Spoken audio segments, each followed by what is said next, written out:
अब की बार बस कर यार।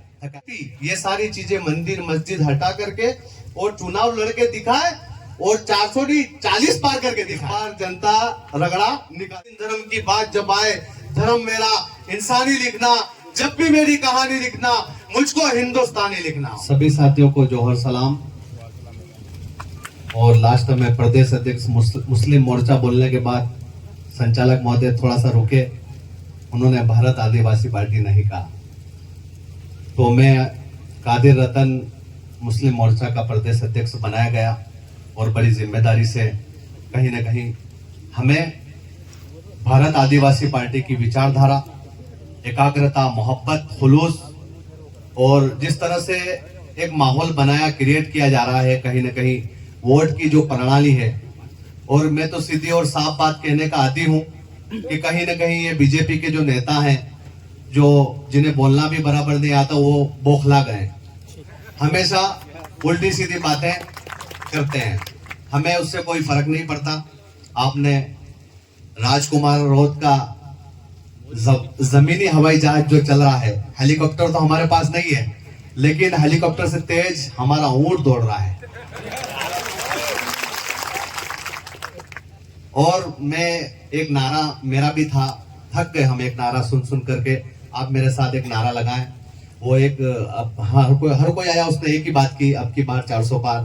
तो इसको थोड़ा सा बदलें, और खास करके भारत आदिवासी पार्टी वाले और गठबंधन वाले बदलें। और वो नारा ये है, अब की बार बस कर यार। मेरे साथ लगाएं, अब की बार बस कर यार। थका दिया। और हमारे क्षेत्र के यही नारा हमारे क्षेत्र के लिए कैसा लगेगा? अब की बार राजकुमार, अब की बार। देखो, बोलना बहुत सारा है, लेकिन यहाँ पर कहीं ना कहीं समय का अभाव है। बहुत सारी बातें, बहुत सारा दर्द है हमारे पास, कौम का, मिल्लत का, समाज का, क्षेत्र का, हमारे संविधान का, बहुत सारी बातें हुई। और मैं इस बार जो हम लोग जुड़े और माइनॉरिटी भारत आदिवासी से जुड़ी, ये हमारा नई बात नहीं है। मुसलमान और आदिवासी ये नई बात थोड़ी है, ये तो पुराना हमारा इतिहास है। राणा पंजाब भील और हकीम खान सूरी वाला इतिहास वापस से दोहराने लगे हम। और जिंदगी एक तमाशा है, जब दोनों मिलकर कैसे दोहराएंगे इतिहास।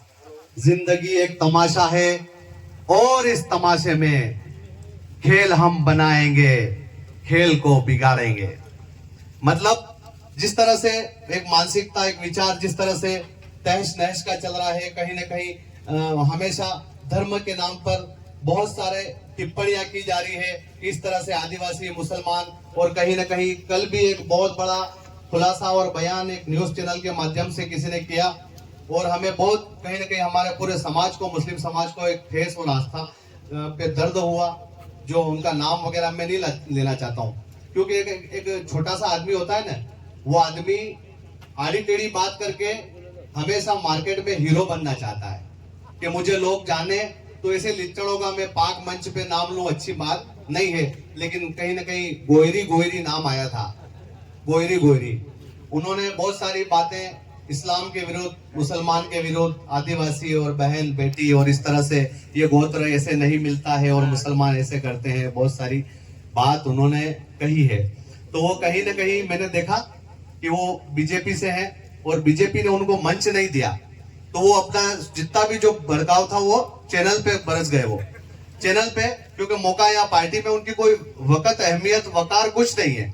और यहाँ पर मैं देखो, सब अपने अपने धर्म की बात है, लेकिन जो बीजेपी की चुनाव प्रणाली है, सीधी और साफ गणित है, आप सबके समझ आना चाहिए। और समझ रहे हैं आप लोग, जब आप समझ रहे हैं तभी तो राजकुमार जी के साथ काफिला चल रहा है, एक सैलाब चल रहा है। हर सभा में हम देख रहे हैं कि बहुत सारी भीड़ है। भीड़ इन्हें ही देखने आ रही है और ऊंट को देखने आ रही है, हेलीकॉप्टर को नहीं। सीधी सी बात।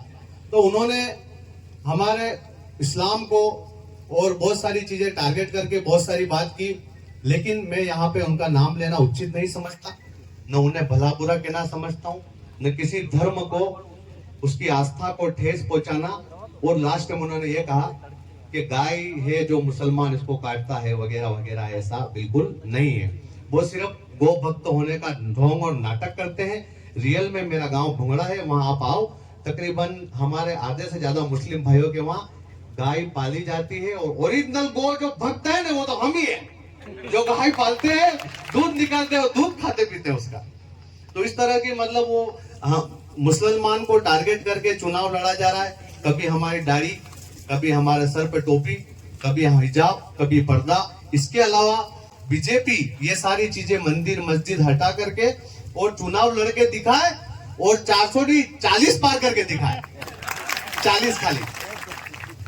सारा वो राजकुमार जी से एक वर्ड मैंने सीखा है, इस बार जनता रगड़ा निकाल देगी। इस बार जनता को रगड़ा निकालना है, एहसास कराना है। और आप हमारे धर्म पे हम 10 साल से झेल रहे हैं। 2014 से जब से बीजेपी आई है, हमने ईद और होली मिलन समारोह एक साथ नहीं किया। पहली बार ऐसा मौका आया है भारत आदिवासी पार्टी के साथ जुड़ करके मिल करके हमने ईद और होली मिलन समारोह साथ किया है, जहां पे हर वर्ग का आदमी बैठा है, हर समाज का आदमी बैठा है। तब ये बात बोलने पे मजबूर हुआ कि दीन धर्म की बात जब आए, धर्म मेरा इंसानी लिखना, जब भी मेरी कहानी लिखना मुझको हिंदुस्तानी लिखना। यही मोहब्बत है, यही खुलूस है। उनके बारे में कुछ नहीं कहना चाहता। हमारा मजहब है वो आपको मोहब्बत देता है, खुलूस देता है, भाईचारा देता है, और हमें कहीं ना कहीं उनको मोहब्बत का पैगाम देना है। वो ऐसी अभद्र टिप्पणियां कर करके पहले पार्टी का बेड़ा तो गर्क कर दिया उन्होंने, और थोड़ा बहुत बचा था, ये बोल बोल के भी थोड़ा बहुत हमारे माइनॉरिटी के वोट हमको प्लस नहीं हो रहे थे। इस बार आपको एक बात बता दूं, माइनॉरिटी समाज 104 बांसवाड़ा जिले के मुसलमानों के गांव हैं, और पूरे शहर पर बांसवाड़ा और डूंगरपुर खुलकर भारत आदिवासी पार्टी के साथ मुसलमान कांधे से कांधा लगा के खड़ा हुआ है। और थोड़े बहुत आखले डाखले बचे थे तो वो ये ऐसी टिप्पणियां कर करके वो लोग भी हमारे साथ आ गए। इसलिए आप निश्चित रहना, 4 तारीख को धमाके के साथ धमाका करेंगे कॉलेज ग्राउंड में, और नामांकन रैली से ज्यादा जो पशु कुर्ता और इस तरह की बात की वो इनको फिर से बताएंगे कि ऊंट तो सिर्फ होता है सवारी के लिए। और जब राजकुमार जी ऊंट पे बैठे थे तो कहीं कहीं हमको 1400 साल पहले की जो अरब की जो तारीख हमारी इस्लाम की वो भी याद आई कि हमारे जो असातिज़ा, हमारे बुजुर्ग, हमारे बड़े इसी ऊंट पे बैठ करके सफर किया करते थे। तो ऊंट होता है वो बैठने के लिए, इनके पास कोई चारा नहीं बचा। कुल मिला के ये खत्म है मामला। और जब दिया जब बुझने से पहले बहुत ज्यादा फड़ फड़ फड़ फड़ फड़ फड़ाता है, वही हाल इनका भी है। और बहुत सारी बातें फिर कभी करूंगा। अभी बहुत सारे हमारे जिम्मेदार पार्टी के और बड़े दिग्गज जुझारू नेता बैठे हैं, सबको बोलना है, सबको मौका आना चाहिए। और मैं संविधान खत्म करने की जब बात की तो एक मेरा डायलॉग लास्ट रहे कि जब तक भारत, नहीं चिट्ठी की जरूरत नहीं, मैं रख रहा हूं माइक, जब तक भारत में बाप जिंदा है, जब तक भारत में बाप जिंदा है, संविधान जिंदा है।